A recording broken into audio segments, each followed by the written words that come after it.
Cyclist.io.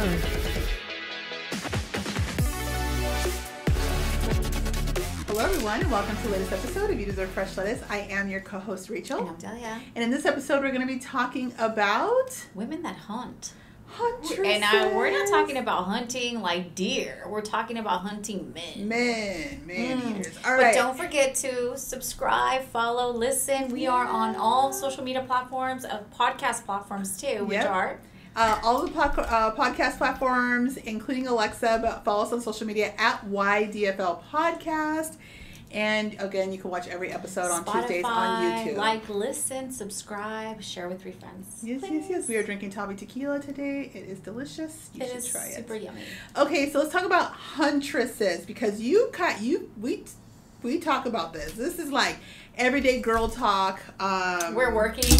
Yeah, we're talking working, about and like, we're like, what? Oh yeah, we're and what about this? And what about that? Yes. Yeah, and so this is all up our alley. So I'm going to start this conversation with the fact that I admire huntresses, by the way, because I am not one. And let me tell you, the downfall of not being one is that there is always this sense of like, you're kind of taking what comes to you. So Got it. It's almost like if you're a plus size girl, you don't really wear what you would like to wear. You wear what you can wear.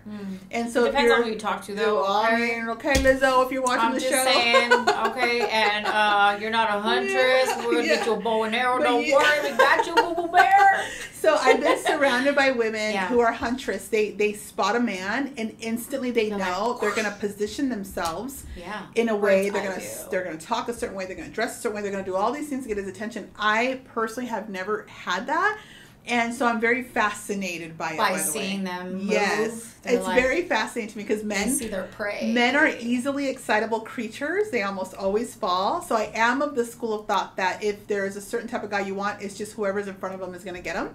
Because I've seen so much of this. So I know you and I talk about this. Yeah, we talk about it a lot, and I think that lately, I think I've made a lot of references to Miss Patricia Gucci because, you know, at the end of the day, like, she did go out and, like, she hired a hitman at the end, which was kind of like a really negative tell story, but I think what was intriguing to me, or what I found so fascinating, is that she obviously knew he was extremely wealthy, came from, like, this phenomenal family, obviously, and she literally, you know, there was no social media back then, so there was no way that she could find out like where he's at, what he's doing, or anything like that. She just knew that he loved to read, and there were certain little things that she knew. She started kind of looking at what his schedule looked like, and then all of a sudden she's at the library. Lady probably never picked up a book in her life, and she's like, oh, you don't say, we're reading the same book. And then she starts doing that whole thing, and so it's kind of like what you just said.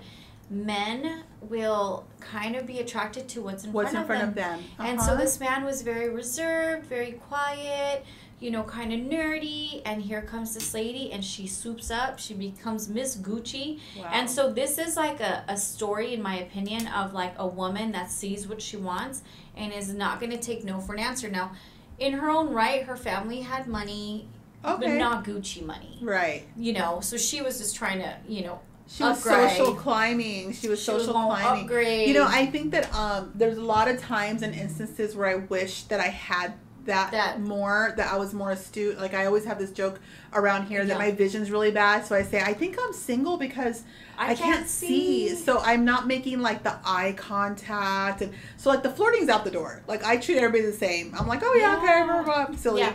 But as far as like that look or that second, like I don't have that, which is unfortunate. But maybe LASIK, if anybody wants to sponsor, I'm happy to go get it done. Y'all look at the sponsors. You know what I mean? Lord, bring the LASIK sponsors. Yeah. And then number two, because I've been in business for so many years, I've had access to rooms that most people don't step into. Yeah. And I have observed that men are very kind and generous and flirty and sweet, and they'll make the moves, and I get invited to certain little things, and then I go, oh, and I'll have certain people go, oh, how'd you meet him? Or like, what do you think that is? And I know what they're thinking because I'm a little bit older, I'm a little bit chubby or whatever. It's because I was in the room, I was in front of them. And so I do recognize the power. I think that you're a like, beautiful girl, so don't say that. I don't mean it like as a negative, but you know, there's so many attractive women that they in their heads go, I can get a man like that. So when they see a woman that isn't where they're at, yeah, they question. But wonder. I think it depends also on the qualities of the topics of conversations that you have, and obviously you're very well rounded, and so I think a man will see that, and especially if he's a businessman, he's going to say, man, this woman is a gem. And so you might get the girl that's tall, blonde, thin, beautiful, but then she's like, what we have for dinner? So he's like, what? But I mean, so without trying to put myself down, this is for all the chubbier girls. The reason I'm saying is because I've also been thin, and I've also been fit, and I've also been on the other side. Yeah. So to be on this side, there's a little subconscious part of you that goes, oh, it's nothing. Yeah, it's whatever. You kind of I dismiss it. Like, oh, it's nothing. I dismiss it because I've been on both sides, and then you realize, oh no, like I mean, there are women that are single, that are super fit, that are beautiful, that are models. I mean, you have like the top-notch women that are in our realm sphere, let's just say, like not really in our sphere, but just celebrities, let's just say. We're in Southern California, let's just say like the women that get that man, and then you're like, she's so gorgeous, but then he still doesn't value her. So it doesn't determine the outcome of it never does. It doesn't determine the outcome. Never does. But I will say, being in front of them is the winning ticket. So I'll say I'm not a huntress, I think I can easily say that because I've had the privilege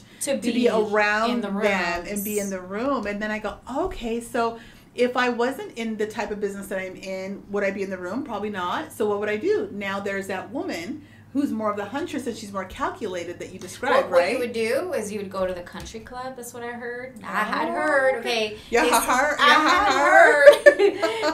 had heard. It was a country club. I've heard that you go, golfing, and then you have like the higher end gym memberships. Oh yeah. And then hotel lobbies. Though, but depending on how you're dressed, they might think you're doing some other kind of work. Yeah. And hopefully that's not the case. But at the end of the day, it's kind of true with what you're saying, and I'll echo what you're saying, which is you have to be in front of the people or the man or the one that's available. The caliber that you're looking for. And maybe, but oftentimes I think that, some women are really good at, seeking their prey and going after their target. And, and you'll see it more often than not when you'll say like, oh my gosh, he's Fortune 500, this man is doing big things, and then all of a sudden this girl's just kind of, just a random girl. Like you have a little bit of that Jeff Bezos and what's her name? I forget her name right now, but oh my God, Sanchez. Lauren Sanchez and Mr. Bezos. But see, she's a case. So here, okay, let's talk about Lauren. So she's market climber. Not market. Social climber. Social climber. So we will talk about Lauren. Yeah. I don't know personally Lauren. I know people who I know somebody that knows somebody that knows I know somebody who personally knows her. And I was back in the day in an industry that was very tied to her. Mutual friends, let's just say that. So what I will say is from day one, this woman had this reputation in the industry. Couldn't go to lunch anywhere in LA without people going, oh yeah, her. If anybody brought her up, because she's gorgeous, by the way. She's been gorgeous the whole time. She's an older woman, but wonderful, she's really pretty. Attractive Latina. And at the end of the day, she scored the wealthiest man on the planet. And when I heard this, when I tell you I was not surprised, because you roll back 20-something years of tape of my career, and I go, this woman's name has been coming up. When I'm talking about taking down producers, listen, allegedly, I ain't trying to be sued by no Bezos, you know what I mean? But allegedly, she's just been on this move and been married, and high-level people or baseball players, whatever the situation is.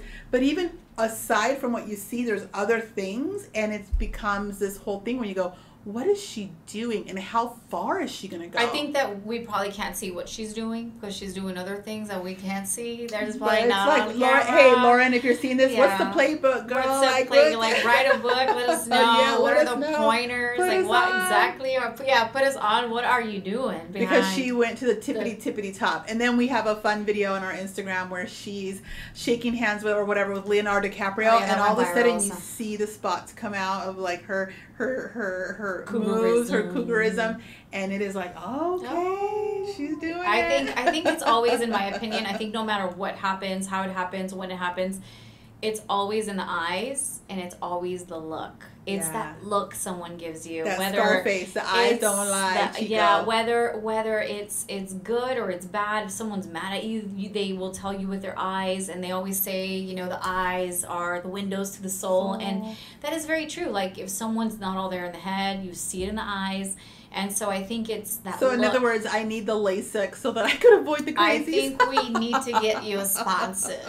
I need a LASIK sponsor. So I will say on the Huntress thing, I have met a couple women that I became really good friends with that were excellent at this. So they had 20/20 vision? They had very good vision. 20/15 vision. Super duper. Yeah, they had amazing, like, supersonic vision. And let me tell you, they knew. So they're going to go to an event, they would say, it was almost like headhunting. So back in the day, like the staffing agencies, the high-level executive ones, they were called headhunters because they knew to go to these mixers and so-and-so was going to be there. And they're like, I'm going to headhunt him. They operate in this way, by the way. And this is like over the years with these two particular people. And I'm like, okay, we're going to this event. Yeah, because there's a huge chance that this person's going to be there. And let me tell you, he's going through divorce right now. And this is what's happening. And blah, blah, blah, blah, blah, da, da, da, da, da. And I'm like, okay, and we get in, and then you watch just the navigation. Some of these guys over the years, if they were sitting at the bar, lounge, or whatever, you would never in a million years even look at these guys or think that they're like the owners of like beyond loaded. And this is the kind of guy we're talking about. They're wearing like Dickies. Oh yeah, and like the little or hat. not even. They're like the Dockers actually. You know, the sweater knit with like the dress shirt, like very unassuming. They look like Bill Gates. Oh yeah, the wealthiest ones are the most unassuming. But these women, these two particular separate women, they already know. They knew how to navigate, and they went with intention. And they're like, okay, there he is. We're gonna sit right there. And it's like the playing nonchalant and the acting like, oh, you're lucky I'm sitting next to you. This whole thing that I was like, okay, and it was pretty fascinating to me. I think that sounds pretty fascinating. I think if you talk to certain women, I promise you that if they know what they know, they'll tell you, that guy, I can tell he's loaded. That guy, you can on some men, you can see it. You're like, they don't need to be wearing any kind of brands, you can just see it. If he's sitting at the bar having a drink at a very expensive place, let me tell you, that man could go anywhere and get a $5 drink. If he's there getting a $25 drink, that's an indication as well. But okay, so all that aside, let's talk about the flip side of the hunt. This is the female who initiates the dates. This is the female who initiates the text messages. This is the female who's like trying to be more alpha, and that is like a hunter energy as well. What do you think about that? Because I feel like that's a really big trap. Like, well, I feel like it's... I have seen it, you know, where I'm like, man, she grabbed that guy, and that's because she took no for an answer, right? So that means that, you know, I had a friend of mine, a distant friend of mine, say that she went after her husband, and her husband would decline her invitations, and she'd be like, let's go here and let's go there, and she was constantly on him. And she's like, listen, if I don't give it my all, I don't want to live with regret. This is the words that she used. I don't want to live with regret of thinking that I was so egotistical that I didn't go after you. And I think that kind of broke him a little, because he's probably like, oh man, like, this girl's not going to take no for an answer. So I think with relationships, and this analogy I've used this whole week, I don't know why, but I think relationships are literally like a beautiful plant. You water it, you nurture it, you talk to it, you give it nutrients and vitamins, and then you want to make sure that it's growing and that everything's going good. And if it's just a plant that you have and you just put it on your porch, you never see it again, you don't care about it. So anything that you nurture, you will care for. So I think with him, she's in front of him, she's doing all these things, and like then invested. all of a sudden he feels like he owes it to her to go on these dates. And then they went on a trip, and then next thing you know, guess what? He's in her freaking web. Like, she grabbed him, she's like, you're in my web, and this is what it is. And, you know, oftentimes I think that if you look at the way that they move strategically, I don't necessarily think it's wrong, because I don't think that they're, you know, gonna get on a knee and say, will you marry me? It's just that they're going after what they want. It's like, I like him, I like the way he moves, the way he lives, like, I want to be a part of that. You know what's hard about that, and I admire that to an extent. I think that at the end of the day, though, what is the end goal? And if the end goal is snatching the guy. Maybe it's a guy with money, maybe it's the popular guy, the hot guy, whatever it might be, okay, the powerful guy, whatever. If the end goal is just snatching the guy, I think women can navigate in the way that they can do that. But if the end goal is actually to get that guy to fall in love with you the way you love them, I think that that's just not a thing. I think that I've seen, because I've mentioned before, I have a lot of brother-in-laws, ex-brother-in-laws and stuff, and we were kids growing up, and the stories that they would tell you even as adults, whether the girl got pregnant before marriage, whatever it was, if it was something that he did not initiate, sometimes women, by the way, they act so depressed, like if he's pulling away, the woman would act so depressed and then be like, I can't live without you. And one of them, I remember this one girl was trying to kill herself, and it was this whole thing. And he stayed with her, by the way. And then from there, staying with her, you know, out of like feeling sorry for him, her then led to like, oh my God, I think I'm pregnant. And then, but I'm not really pregnant. But then, okay, now I really am pregnant because I pretended to be pregnant, so you weren't protecting yourself. Now I'm pregnant. When I tell you the level of things that I have seen through these guys and other guys and friends of my sons, and the level of manipulation that women are willing to do. But for the record, men do it too. Yeah, but the level of manipulation that women are willing to do in order to get the guy that they want. I'm saying, don't you want a guy that actually wants you and is willing to kind of do some of the crazy things to get you or whatever? Like, I don't know. I don't know that I could be with a guy that I'm like, yeah, I got him, but like, did I really get him? I want a guy that like gets me. Yeah, but I think a lot of the time, you know, they just know that this is the guy, and I've heard stories of, you know, there's this particular story. The girl was with this guy's like best friend, and he's like he has a lot of restaurants, and this guy's just kind of, you know, in his grind, hustle and bustle. She's a pretty girl, and she didn't care. She's like, I want a man that is a business owner, that has restaurants, that does a thing. And she went after him. Didn't care that they were best friends. And you hear that more often than not. I mean, sometimes, you know, women will go after, you know, the guy's brother. So it's not like it's shocking that she'd go after the best friend. But she still got the guy. And she knew that that's what she wanted. And she went after him. And she would take no for an answer. And so as far as I know now, I think that they might be married. But, you know, she went after the dude. And she just wouldn't take no for an answer. Now, for me, personally, I think it's good that a man knows that you're just as interested as he is interested in you. Yes. Where not one person's giving more.